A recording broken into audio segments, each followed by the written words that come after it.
So I'm trustee Marlon Rias. I'm running for village president of Hazel Crest. I am a 25-year resident of Hazel Crest. I am a widowed father of 3, grandfather of 3 as well. I am president of Women Democrats organization. I'm a homeowners president. I am a small business owner. I have spent 22 years in management with Gerber Collision and Glass, and I'm currently a State Farm employee working in estimatics and claims.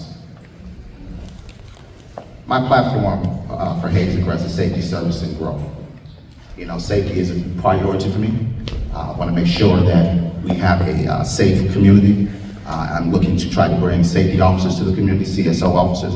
I think that's something that I've been screaming about having for years now. I look forward to trying to figure out a way to develop a department of safety officers, enhancing our services for the village, making sure that we are efficient, and making sure that we are going to make sure that you as residents can have all your needs met when you are coming to the village for any type of service that you may need.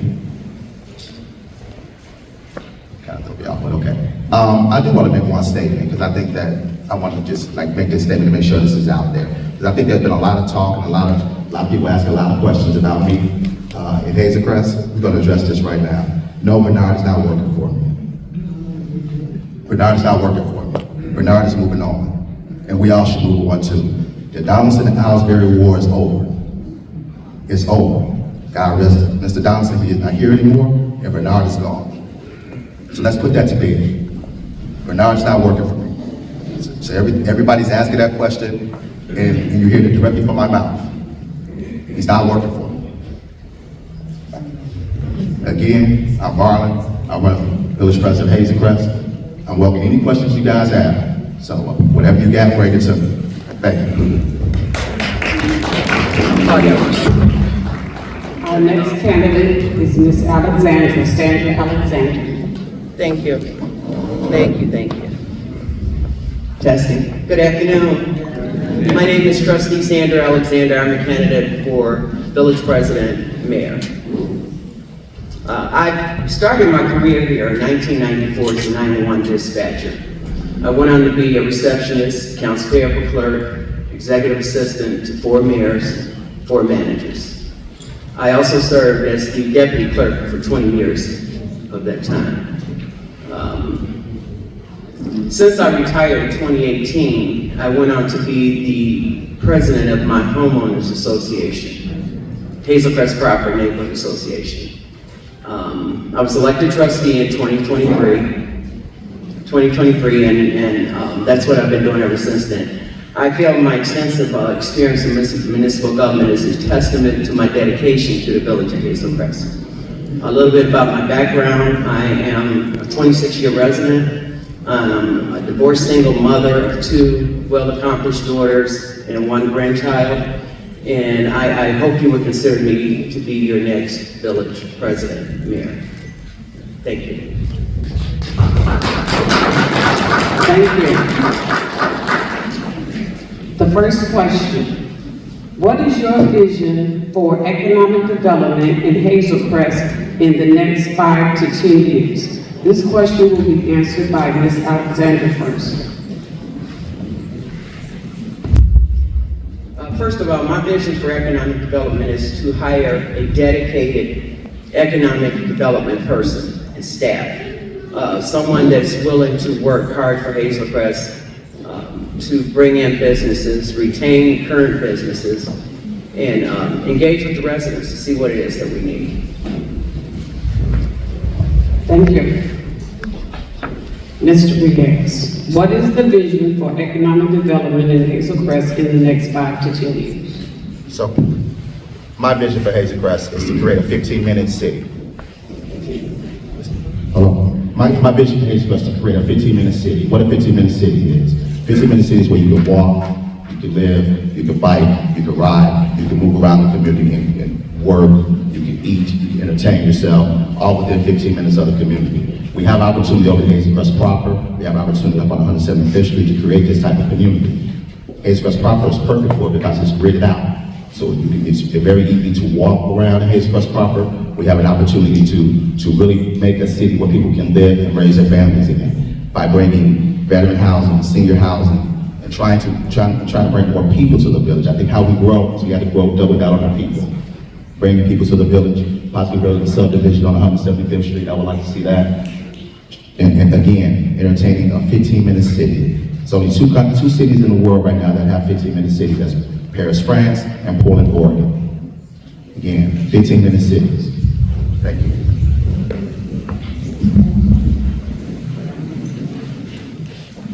Thank you.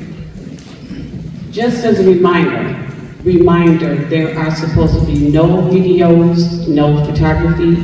Only the League of Women Voters has that privilege. Please, no photography and no videos. That'd be greatly appreciated. Thank you.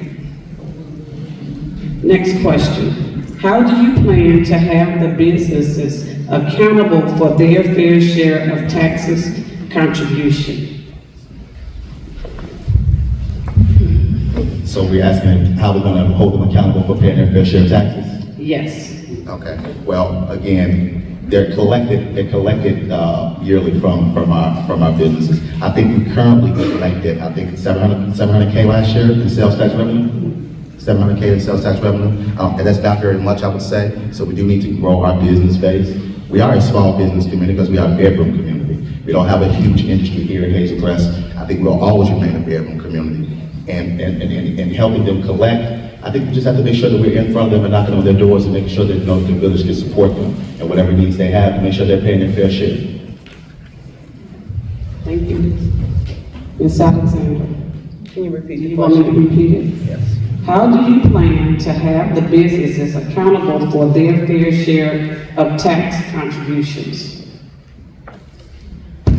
Well, first of all, we have to get with the county. That is not within our jurisdiction to decide on what the taxes should be. The county should be having a tax rate where they're taxing the businesses according to the rules they have. The last tax assessment, they could not assess the businesses well, therefore taxes were put on the property homeowners back. We're gonna have to revisit that, sit down, talk to the county, the assessor, the board review, and get that resolved. Thank you. Thank you very much, Mr. Alexander. Our third candidate, Mrs. Rogers, has joined us. So would you please be seated?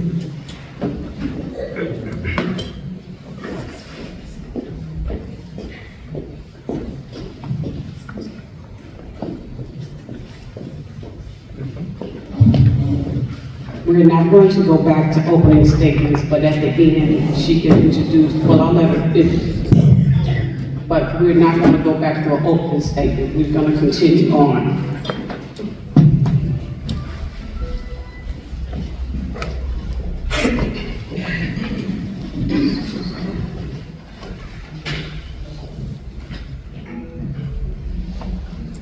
Hello, Okay. You can just say your name. my name is Java Rogers. That's it. Can everybody hear her? Hello, everybody. My name is Java Rogers. Thank you. Next question will be, we'll start with Ms. Alexander, then go to Mr. Rias, and then to Mrs. Rogers, to Ms. Rogers. How will you improve safety in the village? First of all, for safety, that is our police department. It's also the residents' responsibility to pitch in and help see something, say something. As far as safety, I would hope that we could hold meetings on a regular basis with our police chief and his staff, get out doing more community policing to see what it is that's causing the issues, and maybe we can divert that or stop it from being devastating to the community. Thank you. Thank you. Mr. Rias, please. Again, as I stated earlier, for me, my focus is safety. And I believe that we're able to create a community service officer department. We can allow our police officers to do real police work, making sure that we're keeping our residents safe, making sure people who come in our town to do business is safe, and making sure that we have a place where people feel comfortable walking around and raising their families here.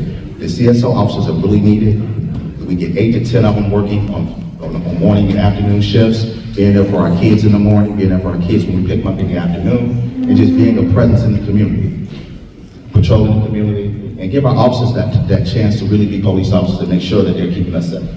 Doubling down on our technology. We have cameras, we have body cams, we have those things, but again, look into technology to continue to make us safe. Putting cameras up in our entryway so we can monitor what's going on, coming in and out of our community.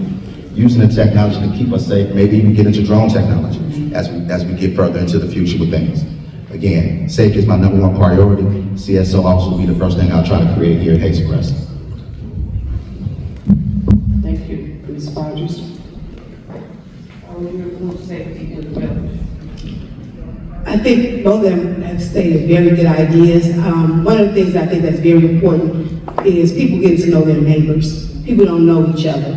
I think if you have a full package idea, where people are walking the community, they are talking to their neighbors, when people know each other, they feel safer around one another. When people are more involved in their community, they feel safer in the community. A lot of times we have exclusionary measures where we exclude other people in our communities. We don't let them feel welcome within our community. We don't have people that are reaching out to one another in our communities. Once we have people who feel comfortable with one another, I walk in the morning every morning. I speak to my neighbors, I talk to my neighbors, and I make each one of them feel welcome. If they need somebody, let them know they can call on me.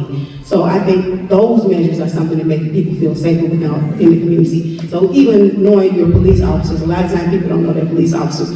The police officers used to ride their bikes in the community. Adding those additional measures also make people feel safer within our community. Thank you.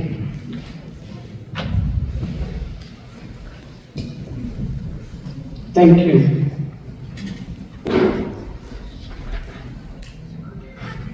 Our candidate, our third candidate came in late, which is making the order of asking the questions off. So what I'm gonna do is, I'm gonna stop and I'm gonna start back from 1, 2, 3, and then we'll go in that order. Is that okay? All right. So the first person to answer this question will be Mr. Rias. Do you recommend a forensic audit of the village's finances, and if so, why?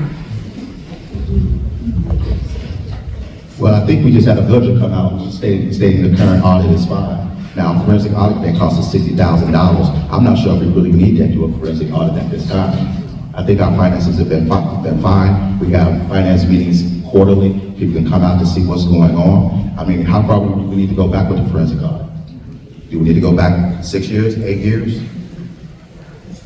I mean, again, I don't think we want to go back that far, because I don't think everybody might not be happy when we do go back.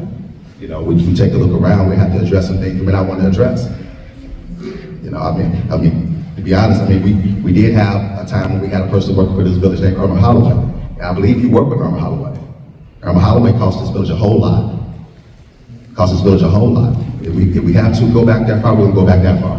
But again, I don't think the village needs a forensic audit. Our audit is fine. We have a good administrative staff. They've been doing a great job in the village. I don't think we need to get into trying to spend $60,000 on something and it's not needed. Thank you. Thank you. Ms. Alexander? Yes, can you repeat the question, please? Yes. Thank you. Do you recommend a forensic audit of the village's finances, and if so, why? I would, at this point, say a forensic audit is only necessary if you suspect there is fraud. So we would have to get in and look at the books and see if there's any chance that maybe something fraudulent occurred. So that is my answer for that one. Thank you. Ms. Rogers?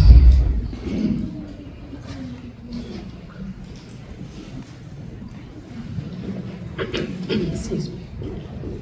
At this particular time, I don't think a forensic audit is necessary. However, I do believe that finance director is necessary and an auditing commission is necessary so that it can keep everything in line throughout the process of the audit processing, because I think the board has done a phenomenal job within the last couple of years as far as going over our financials. So I think that's great. I think having somebody that's financial director in place would also help us out as far as auditing.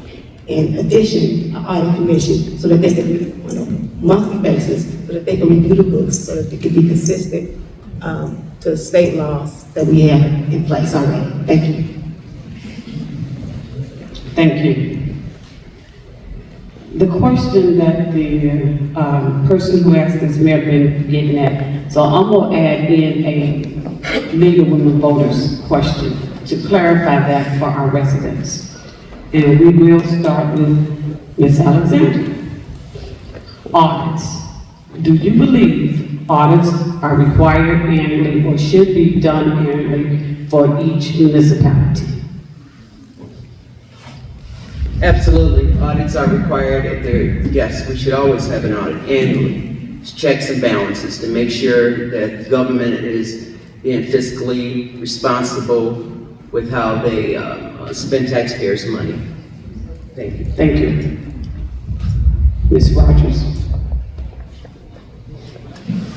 Audits are necessary, however, I don't think audits should be done by the same people who are actually doing the financials. I think audits, if the audit is being conducted, it should be done by somebody separate of the person who is doing the finances for the village. So it can be two separate entities, it shouldn't be the same people. That's my outlook on auditing.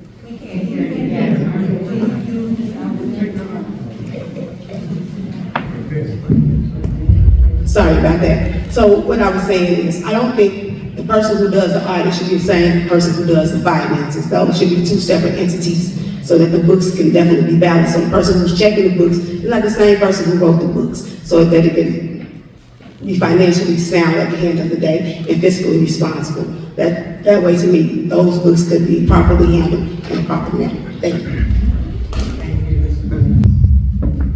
Well, we conduct annual audits every year. And they're currently, the village's finances are managed by RSM. So RSM handles the village's finances, and Whipley does the audit every year. And it's done every year, it's been done every year since we've been in office here. So yes, we support doing audits every year. That's accountability, that's us being accountable for your tax dollars. We should be accountable for.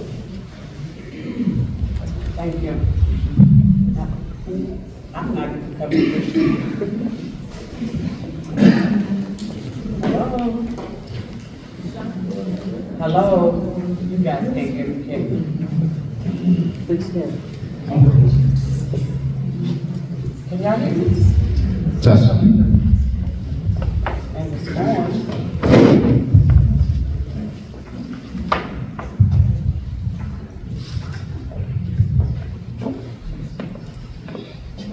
Start.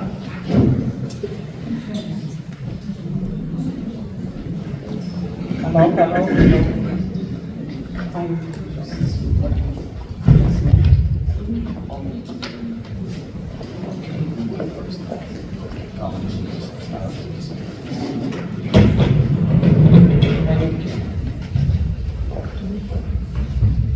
The next question is,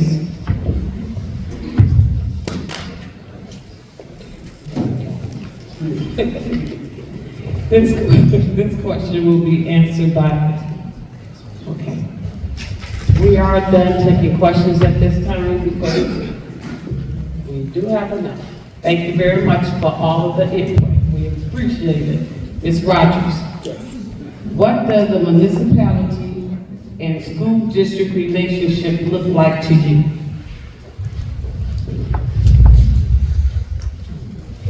I'm actually a school teacher, and I always felt that the relationship between the school district and the municipality should be a very strong relationship. The more involved that the municipality is in the school district, the better behaved children that you also have at the school.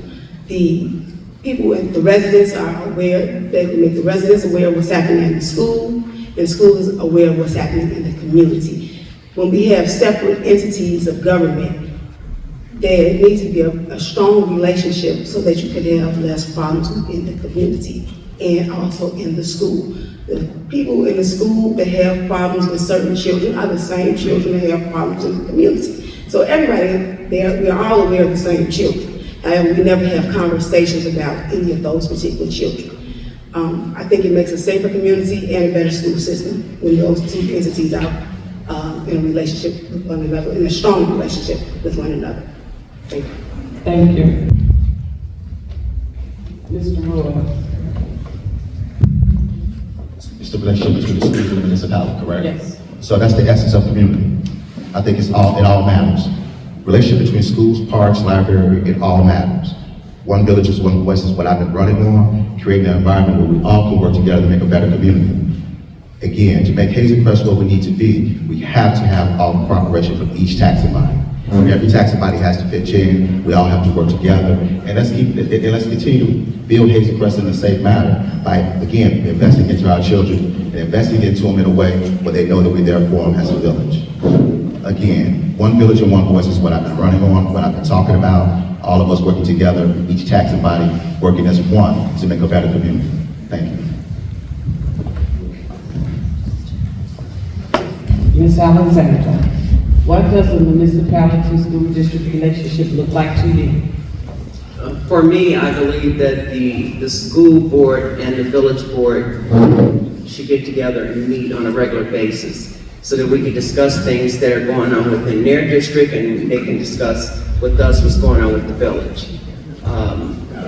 That is very important when it comes to the children in the community. What we do affects the schools, what the schools do affects what occurs in our village. Thank you. Our next question will be by Ms. Alexander. Thank you. And what is your plan to repair streets? Maintenance within the Thank you. streets.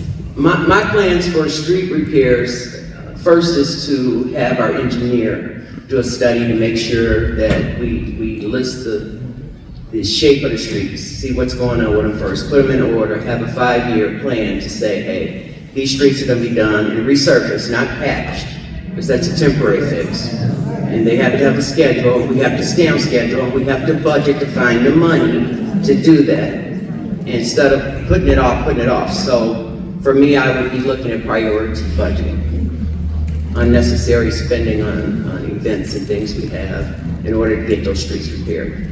Thank you. Thank you.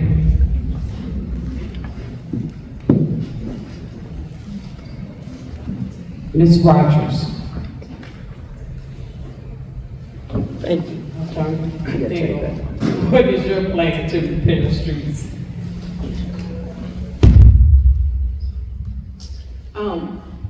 I think we should have a separate budget for our streets. I know we already have funding that comes in from the motor fuel tax that we also get. However, we have a lot of streets that are in disrepair. However, we did get a lot of streets fixed recently, which I am very happy that we were able to do.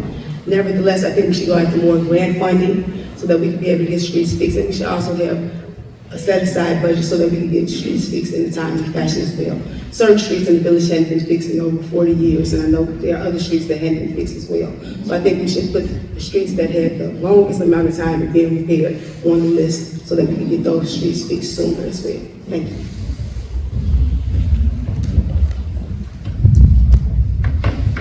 Again, the streets, again, is a big part of everybody's concern, mine as well.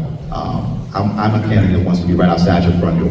The focus is right outside your front door for me, and the streets are a big part of it. Now, we currently have been doing 6 to 8 streets a year for the last 7, 8 years. Now, I wish we can do every street in the village and snap our finger with that. We have the budget to do that, but that's just not possible. We do have Robinson Engineering who has graded the streets out. I know we all wish we can get our block done, and I wish we can do your street on your block too. But again, as they stated, we will try to make sure that there is a fair system to get our streets done. Now, I think somebody kind of struggled about having patches done. I don't know about patches. What I would like to see is when we got streets that are in extreme disrepair, and we know that it's a bad street, like over there on the 70th, I think right about the Park District. Let's get the small contractors in and maybe take a good piece of that street up and pave that street till we're able to complete the complete street. And maybe we can have a little bit of temporary fix until we're able to do the whole street. I think we can do a lot of that around the village when we're not able to do the complete street. Let's make sure we get the worst part of the street up. Let's get it taken care of so you're not banging your car running through there. Thank you.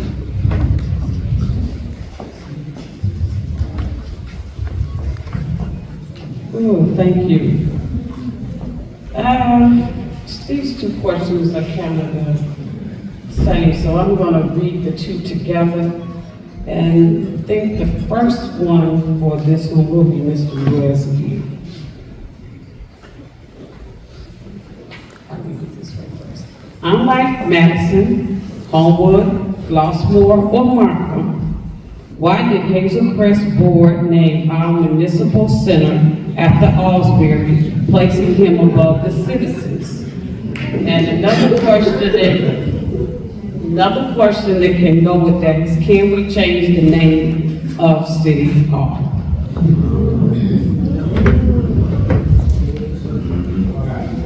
Yes, we can change the name of City Hall if that's what the public wants. And the reason why the building was named after him, it was a discussion between the board at the time, and there were several names thrown out, and that name seemed to fit at the time. Now, if that's what the citizens want to change the name, it is what it is. You know, I wouldn't stand in the way of that.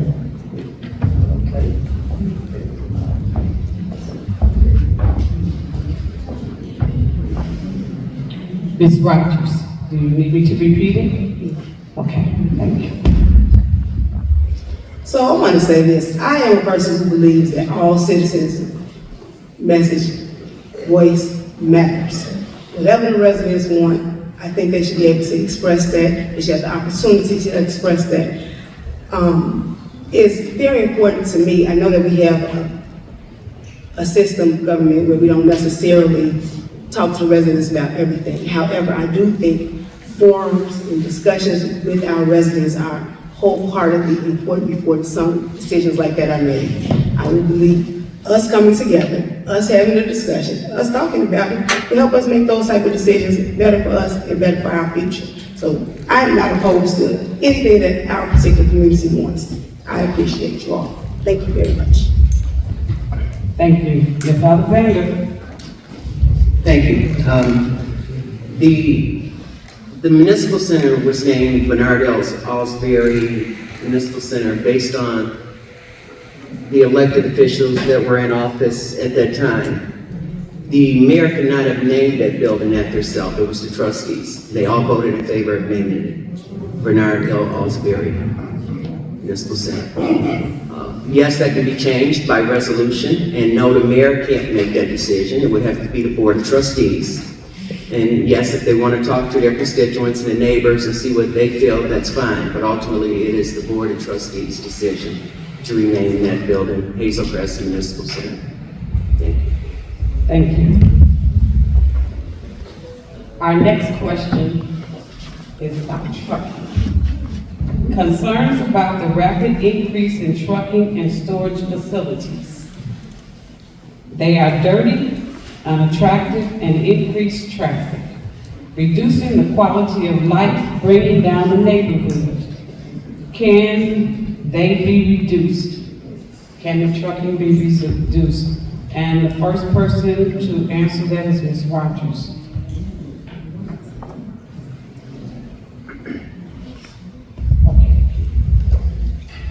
So I know that's a huge issue for our particular community.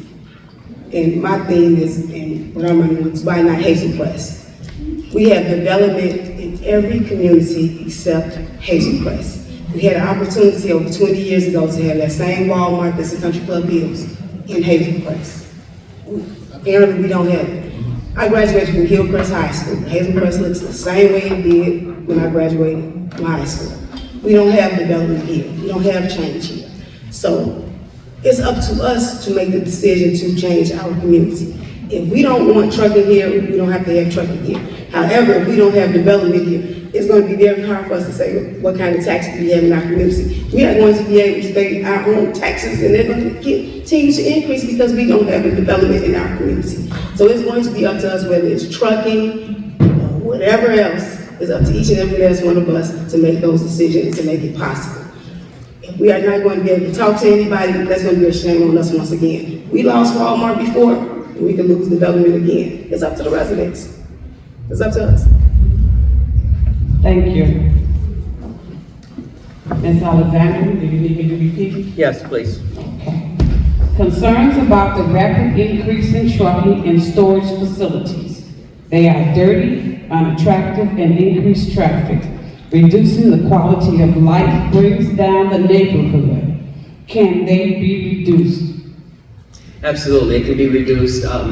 The village, the zoning dictates where trucking is at. Trucking is zoned here at 167th between Pulaski and Kedzie. That's fine. 175th and Dixie Highway is zoned residential. If it's rezoned as such because of that Calumet Country Club, then you can have more trucking coming in. However, if you want to reduce trucking, you don't rezone. You don't rezone areas. Thank you. Thank you.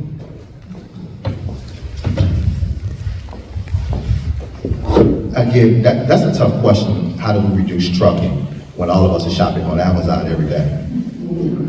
We're not gonna stop shopping on Amazon. So I don't think we're going back the other way where we're gonna have retail back into our communities. Everything's online now. Now, we hope that we continue to develop with electric vehicles and everything to try to help with that emissions and everything. But like Trustee Alexander just mentioned, we're not zoned for trucking on 175th Street currently.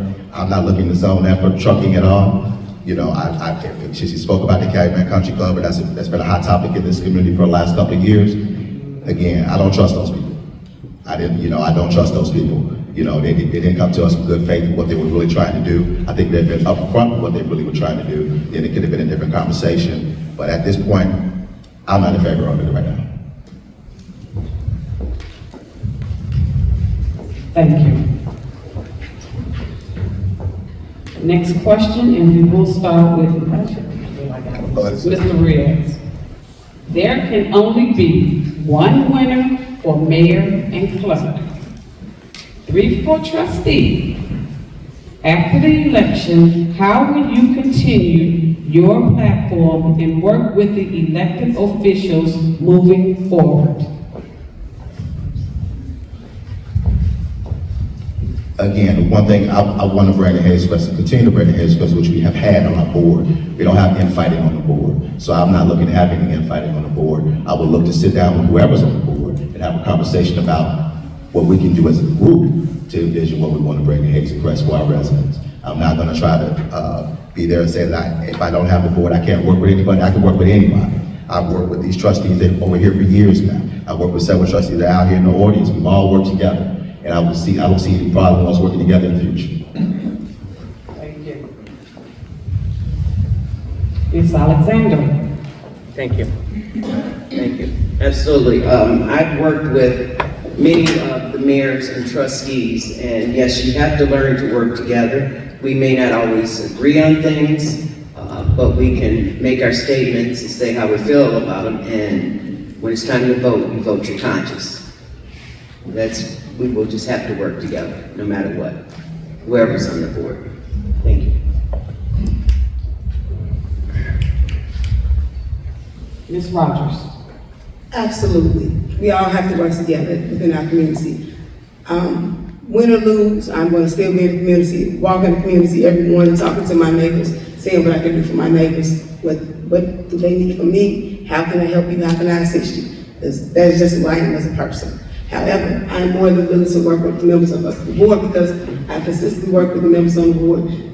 Like Trustee Rias stated earlier, we don't have infighting. We're reasonable enough people, intelligent enough for us to be able to have a sit-down conversation to discuss whatever needs we may have. We work completely together, 100%. So I think a lot of times people do get upset when they have differing opinions or different views. However, the common sense way for us to make something happen in our community is for all of us to be able to sit down and have a conversation. We can agree to disagree, and we have to have that mindset so that we can be able to grow our community and grow our economic development either way. Thank you. Thank you. The next question will start with you, Ms. Rogers, because you were third. What is your plan for the reduction of taxes?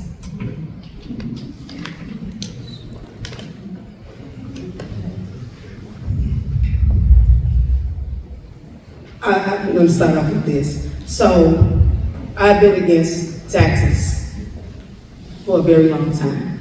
Every year we do the 4.99 levy. I vote against it because I personally, I can't afford another dollar. I'm not sure about everybody else. I personally can't afford another dollar on any other tax. Therefore, I know the levy is something that's important because yes, I know pensions are important. I know everything else is important. However, if we have to stop wasteful spending, we have to cut back, we have to ensure that we can make do with what we have so that we can be financially responsible to be able to handle our own taxes so we don't have to increase our taxes. Now, having a conversation with Cook County, the state of Illinois, that is something that I want us to do. But something that we can immediately do is to cut back on our wasteful spending to ensure that we don't have to increase our taxes within the upcoming fiscal year. And make sure that we are able to have those conversations with Cook County and the state of Illinois. And going, I don't want to go over my time, but I know the school board is one of the things that schools in general take a percentage of our taxes, the largest percentage. And Illinois doesn't have a gradual income spending for taxes for school districts. I know that's another conversation, I know that's another topic. That's something we need to talk about in the state of Illinois. Thank you. Mr.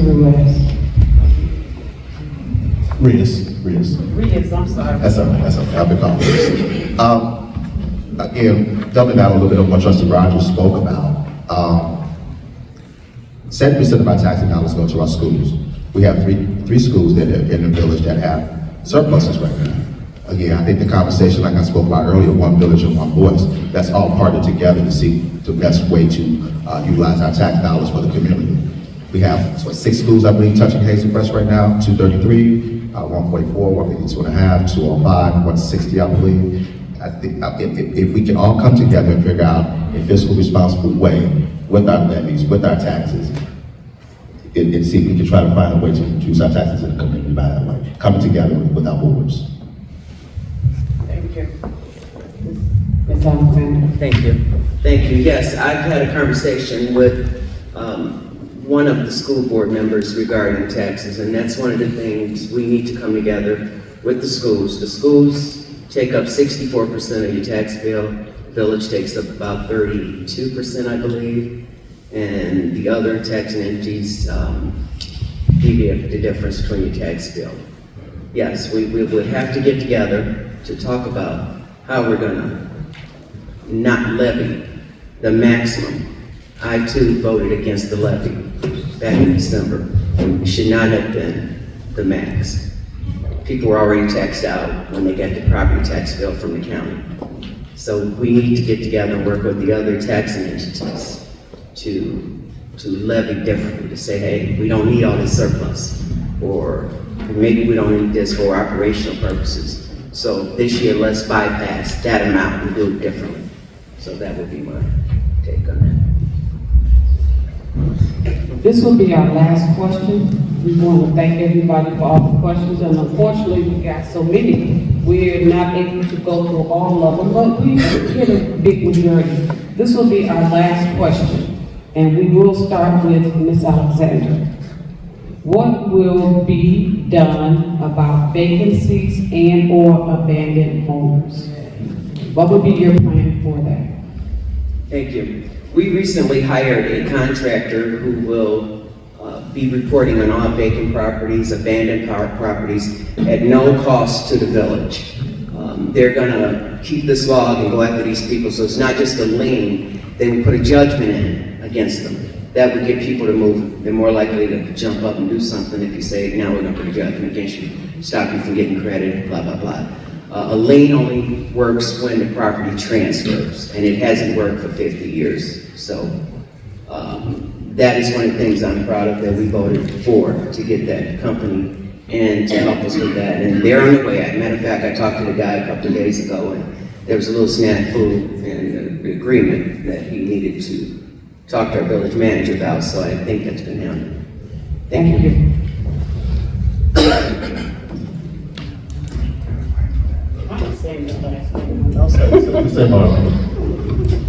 Again, like Trustee Alexander mentioned, we did bring a company in to try to catalog all those abandoned homes, but I can double down on that, and let's partner with the community to see if we can try to get some of these houses filled, bringing in more homeowners to the community. looking for developers out there who may be looking to try to rehab these homes and get opportunity for families to come to Hazel Crest.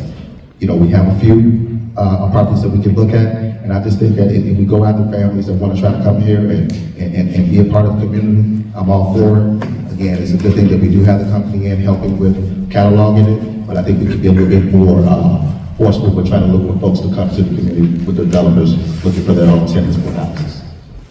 Homeowners, not renters, homeowners. Thank you, Ms. Rogers. Additionally, I'm surprised that the trustee stated it. We also have a program with the village for home ownership that we just began as well, so that new homeowners can partner with the village to get help and assistance as a part of their income. And they'll get a percentage of the money for a down payment on home ownership. I also recently spoke with Chase Bank about coming back to the village, and they also have a home ownership program, but they will also help residents get up to $7,500 to become a homeowner. That plus the money that the village is willing to assist with, I think it would increase our home ownership in our community and assisting new people with coming into the village of Hazel Crest. So I would additionally speak to other outside sources and develop more resources for people that are interested in moving into Hazel Crest, so that we don't have the abandoned properties and blight with the properties within our community. Thank you. Thank you. And that concludes our questions, and now we're going to open to closing statements.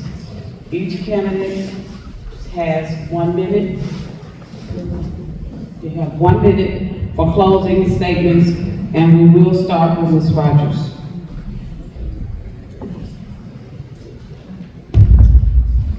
All right, once again, everybody, my name is Java Rogers. I'm currently a trustee in the village of Hazel Crest. I'm also a school teacher. And I want to stand up because I'm a little short. I know people sometimes don't like people stand up. So I know that communities need people who are willing to work with them. And if the community is willing to work with me, we are able to reach our best ability. We have to be able to know that we're not going to all agree with one another. We all have to know that we have different opinions. We know that, we already know that. So we ought to be able to sit down at the table and say, hey, I didn't like what you said earlier or what you thought about that. How can we change this about our roots? What can we do? How are we able to make those changes possible? So my theme that I've been running on is why not Hazel Crest? Why aren't we the community that's getting something new? Why aren't we the community that's getting new development and changing our economic status around? So I want us to make sure that we are able to make those changes. And I look forward to all of you all coming out and voting on April 1st. Voting for Java Rogers. Thank you. Ms. Alexander. Thank you. I just like to say I feel that my extensive experience in municipal government qualifies me to be your next mayor, president. I don't have anything else to say. That's it. Thank